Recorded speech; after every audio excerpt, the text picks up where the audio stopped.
Love and Mortar is brought to you in proud association with Builders Trade Depot. Building starts with us.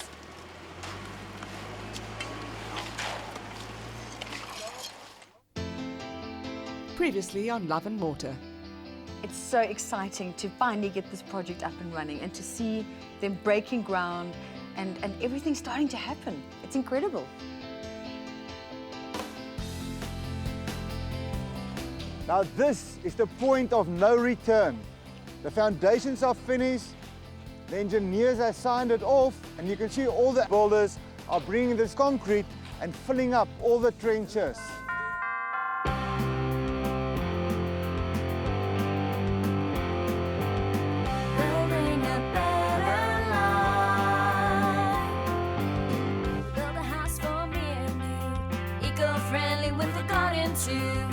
With love for what it's worth, we'll build it green for better earth.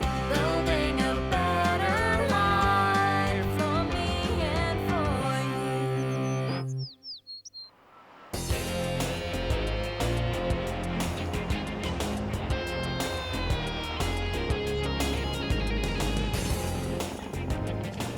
There's no going back now.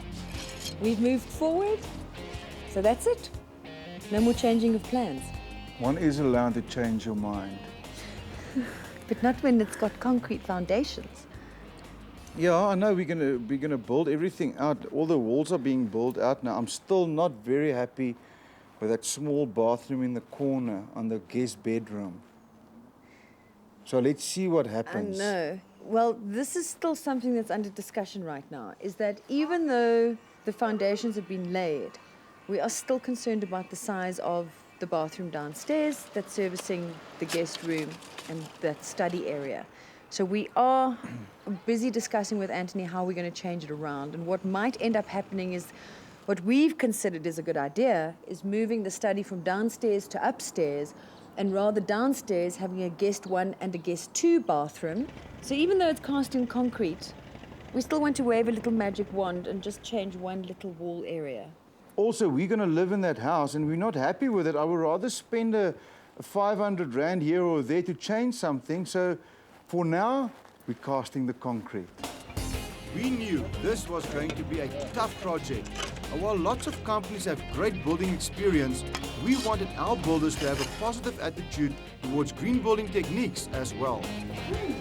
Oh, it looks like our house at Bantry. Look at that. Yeah, very similar. Yeah. Morning. Hello, Keith. Hello, Keith. Yeah. Riaan, pleased to meet you. We found a common understanding right away with Keith van der Linde from Accolade Construction. Okay. Keith, Accolade as a construction company, how green are they? We pride ourselves on being a particularly clean builder. Now, if you take the techniques that have been used on this particular project, which is quite an exciting one, the cavity walls have been around before. The double glazing we've done that. The insulation in the roof, the underfloor heatings, those kind of things. We've done all of that, but not as a collective package in the context of your green or bioclimatic home. Yes. So as a project, that's for us is quite exciting to be involved in something that puts it all together. Now, every little step helps. So if everybody gets together, the mass voice that's been created now actually starts making a difference. Yeah. What I like about the building aspect that's going on now, it's a very clean building. I always wanted that. And that's the first part of greening. You know, if you think about it, all that cement, they've got to clean that up after a week or 2 weeks. Where with these builders, they've got a bin. All the rubbish is going into a bin. You'll see on site that when you go there, everything's orderly, it's clean, the waste is actually limited. Yeah. We feel that Accolade are the experts. Trevor has suggested them. We've met them. They're awesome. They're amazing. We've decided to go with them as a construction team. And they really know their stuff. Are you excited? Very, very. Yeah, so we're nearly there now. We've got plans, we've got a builder. Now we just need money. It is an exciting challenge. I'm looking forward to it, and all of our staff are looking forward to it. Not only from the point of view of doing a house for Riaan and Michelle, but from actually learning the green process and putting all of that lot together in one package. That is the exciting part of it. Our next situation is that it's signing off on who the plumber's going to be, who the electrician's going to be, who's handling the security for the home. We've got the builders, we've got everything. Now when these walls are finished, we're going up with filling the foundations, and then all the plastic pipes must go in. So that's all the water pipes, all electricity pipes. We want to put a vacuum system in. So all of that pipes have to happen in 2 days. So everybody's got to be on standby to come in and say, pipes, pipes, pipes, pipes. Put a polystyrene down, and we've got to put the concrete slab in. And all of this means lots and lots of meetings. I hate meetings.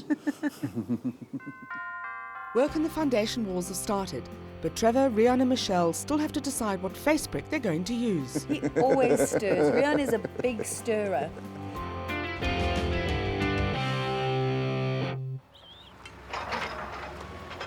Swartland, guaranteed wooden windows and doors.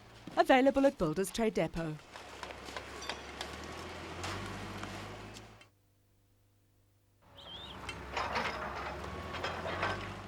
Lafarge products, bringing materials to life. Available at Builders Trade Depot.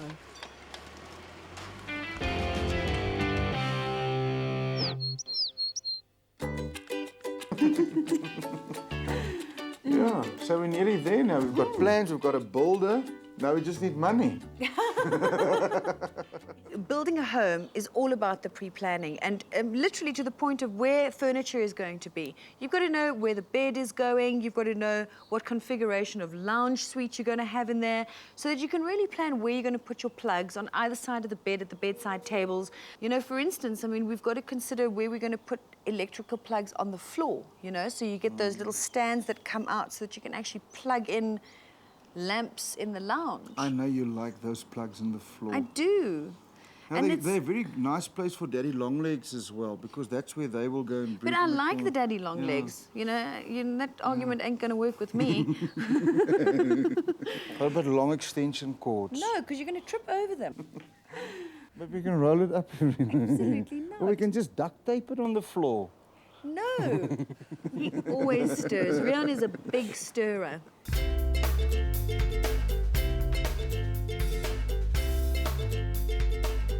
The site office is a perfect place for bigger meetings to make sure that systems like our home security and solar panels will fit into the house plans. I think the meetings are difficult to sign off on everything, because the meeting tends to be an education process. We've got a lot of questions, we don't know everything.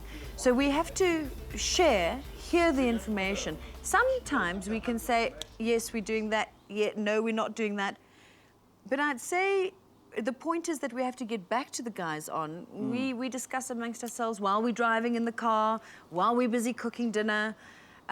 This is all consuming. I mean, it literally takes up every second of your time. We're dreaming construction. Riaan wakes up in the morning and goes, oh, he was building again last night.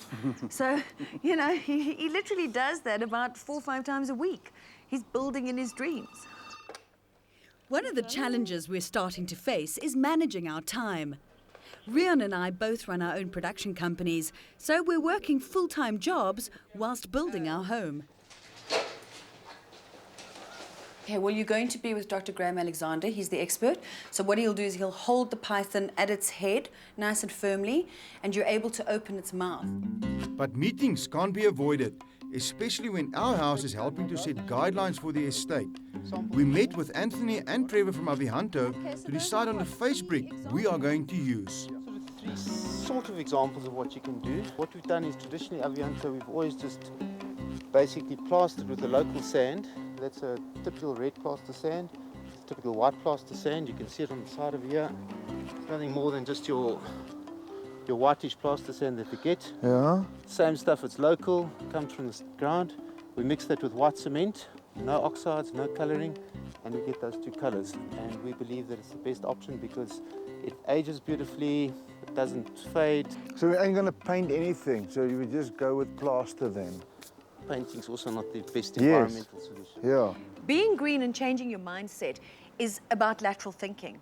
It's about considering a product or a purchase, where it's been, where it is presently, and where it's going to, namely from cradle to grave of that specific item.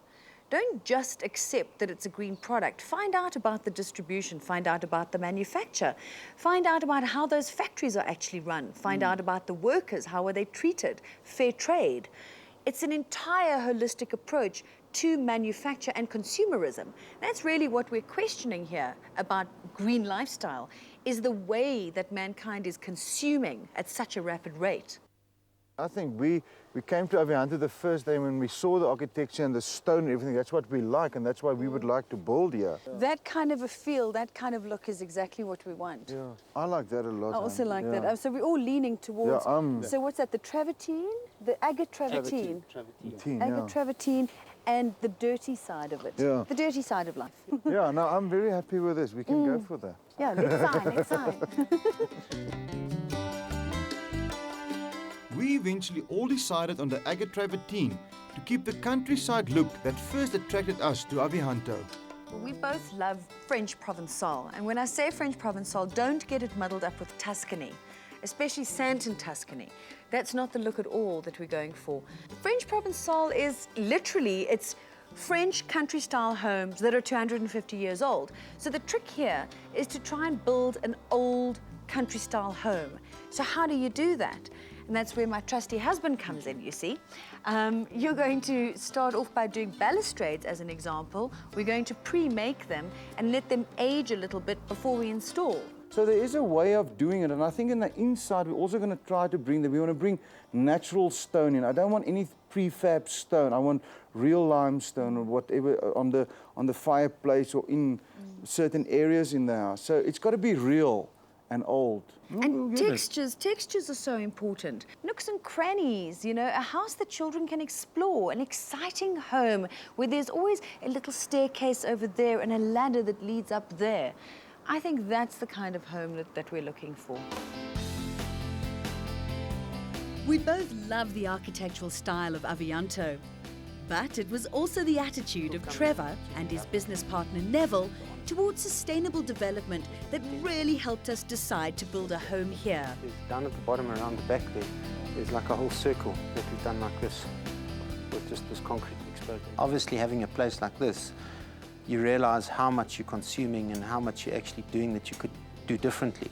It doesn't bide with me to go ahead and build in any state where we're just going to be supporting more and more of these big massive mansions coming through that are just going to consume more of this power. And suddenly you now look and you start seeing everything around you pointing to serious factors that the bottom line is if we don't make changes and we don't reverse our emissions within the next 5 years, we're just not going to have a climate that we can live in. Right now, I want to take it from the baseline that we can take your real luxury house and look how efficient you can make it. If you actually feel good about what you've done, and you'll feel very good about creating an energy efficient house, every day you'll enjoy living in that house, I would imagine, compared to just knowing you're switching on a light and that's now switching on 20,000 lights around, and sure, your garden looks great because you've got lighting throughout the entire thing, but a little bit selfish. I think Trevor is an amazing man, you know. You can always learn something from Trevor, and that's what I like about it. I like his vision, I like what he's done with Avianto. You know, also with the building, we must remember we're building our house number 1. There's going to be 115 houses being built, and we are actually helping to create the guidelines. What's going into our house is going to go in all the other houses as well, so it's going to be a whole green estate, and Trevor's got to do everything with the trees and all the landscaping. Everything's got to have the green element in it.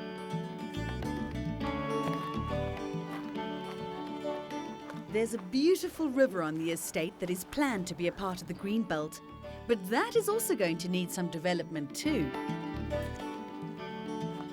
Trevor wants to create an estate that is as energy efficient as possible and makes use of as many renewable technologies as possible without impacting negatively on the natural environment. And with this estate, we've got a lot of work to do to get it back to its natural indigenous place. This used to be agricultural land, the topsoil has been removed, so all of that has to be addressed, including the fact that there are a lot of exotics. We're saying that technology is not a bad thing, it's a good thing. Development is a good thing, but how we're developing is what comes into question. More responsible thinking development that really questions how we've done it before and how we can do it better for Mother Nature and for us.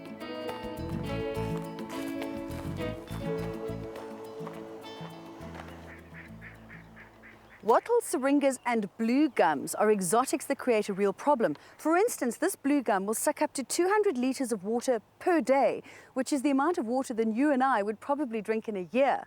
Also, they destroy and damage the soil around them through a chemical that they're releasing. So just nothing grows here. There's no water, and also the soil is damaged. I'm afraid the blue gum is going to have to go.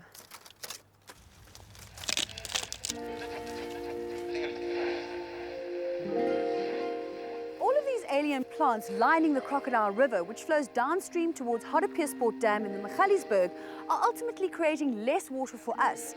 Trevor has had an environment management plan done, and I'd very much like to go and meet with the environment officer and find out what the plan is to make this river healthier for all of us.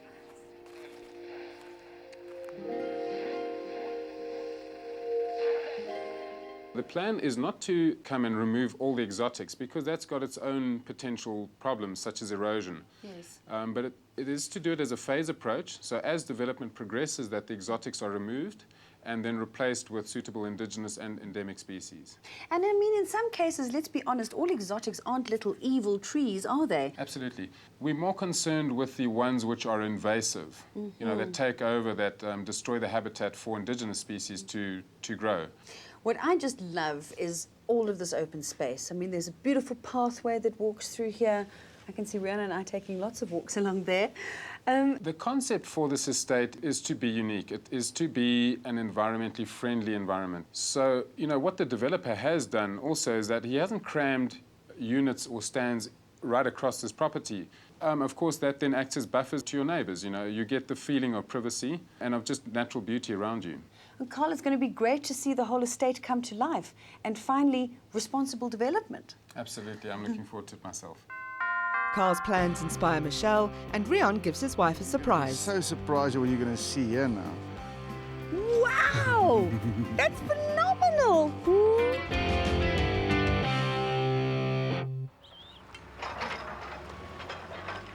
Lafarge Products, bringing materials to life.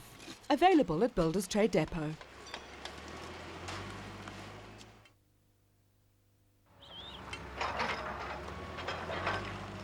Swartland, guaranteed wooden windows and doors. Available at Builders Trade Depot.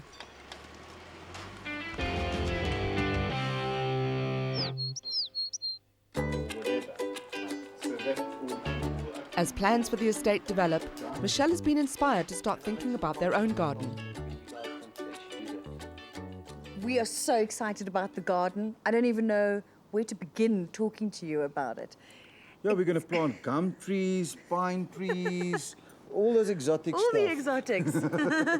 We're going obviously with an indigenous garden, but what's so cool about this is now we can plan. We can make use of grey water. I'm so excited to implement the grey water system in the garden. I can't tell you. It just kills me every time I turn on a hose or I see an irrigation watering happening within our current home. It kills me the amount of money and the amount of water that's being wasted. And now we can be in a situation where it won't kill me anymore. In my garden, I want a piece of lawn about 2 meters by 1 meter, so I can actually use my wife's scissors just to cut the lawn. That's big enough for me. Because I'm not a big gardener. And then what's nice about indigenous plants, you know, they water wise. So we'll have aloes and we'll have fever trees and stuff like that. That's what I want to see in my garden. A lot of indigenous plants that doesn't need a lot of water and not a lot of lawn. And then we've got the whole vegetable and herb garden area. And right now, it's thriving. I mean, we've got tomatoes, we've got spinach, we've got leeks, we've got spring onions, we've got broccoli, we've got artichokes. I can go on. I'm hungry. Are you? For all the fresh stuff. It's good. It's healthy. Okay, what's ready to be cut? What can we cut back? Fennel, celery, rocket. Maybe some Swiss chard down there we could cut. Okay, Keith, now I will ask Michelle quickly. And I'll phone you back. Okay, bye-bye. Michelle! Sorry, man, we're just busy with this building of this house. So. No, it's fine. I know how it goes. Okay, so they're busy with the foundation, so they want us to see the first brick going down. Oh, okay. Hello, honey bunny. Hi. Hello. Yeah. Listen, Keith phoned from Accolades. They're putting the first bricks down for the foundation. Do you want to see it? Yahoo! Yes, of course, of course. Okay. Must we go now? I think so. I think we're just finishing up this interview with a magazine and newspaper, and then if you can get ready, then we can go. Okay. So I'll finish this up. Okay, cheers. See you now. Bye. Okay. Bye-bye. So where were we? You were telling me about Michelle hasn't been out to the site for a number of days, so I can't wait to surprise her when she sees how far along the builders are. Oh, I must walk slowly with you. Yeah, I don't know. I've got no sensibility of if there's a hole in front of me or you're not going to walk me into a tree. I won't. I won't. Promise? I promise you. Okay. And then turn like that. I don't have any big holes around me or foundations, do I? So you're going to see something happening here, my darling. Woo. Nice little scarf. Wow! That's phenomenal! Look how much headway you've made. Yeah. Thank you so much for coming here every single day and overseeing this. It's huge. Hey? Don't have to have a lot of babies for this house. Really? I must be honest that the house is definitely bigger than what we thought it was going to be. And I think that we're not the first people to say that. I think a lot of people that start out building have a certain size in mind. And then as the drawings start happening, this house just seems to grow. But when it comes to finally being in a home that is conscious of the environment that we're living in, it's such a relief. It's a personal relief for me, especially when we go out into the bush and we're so hands-on with so many species and they're in such crisis and there are such huge, gross issues. And it really plays on me all the time. And you always wonder what you can do to make it better. And I really feel that this project is a great start. It's a great personal start. And we know that collectively, wow, we can maybe have an impact on the frogs, a positive impact instead of the traditional negative human impact. And although the house is big enough, I've got 2 teenager daughters, and Michelle and myself are planning a few kids as well. A few kids. You hear that? A few kids. With all their friends, you know, and I think it could be a lovely house to be as a family and enjoy the house. I think that's a big thing that I'm looking forward by building this bigger house. For our couple of kids. We'll start with 1 and then what? And 2 dogs. And 2 then? cats. Oh, okay. Budgies. So they fall under the kids banner. I can do that. Next time on Love and Mortar, Michelle gets dressed up for a cause, while Riaan disappears into the blue. You know, when you build every day, sometimes you just get fed up. Love and Mortar is filmed on-site at Les Jardines Eco Estate at Avianto, and Les Jardines is exclusively marketed by Pam Golding Properties. The home is being built by Accolade Construction Company, and bioclimatic plans were drawn up by Anthony Papagiorgio Associates. Material suppliers for Love and Mortar are Cora Brick, Lafarge, Saint-Gobain, Swartland, Cobra, DPI, Libra and Val. You can read more about Love and Mortar in these magazines.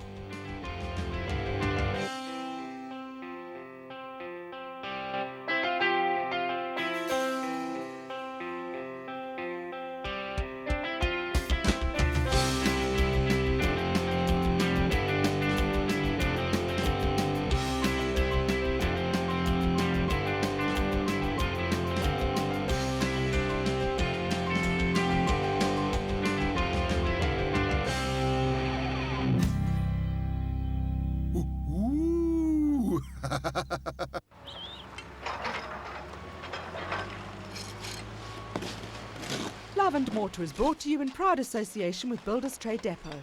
Building starts with us.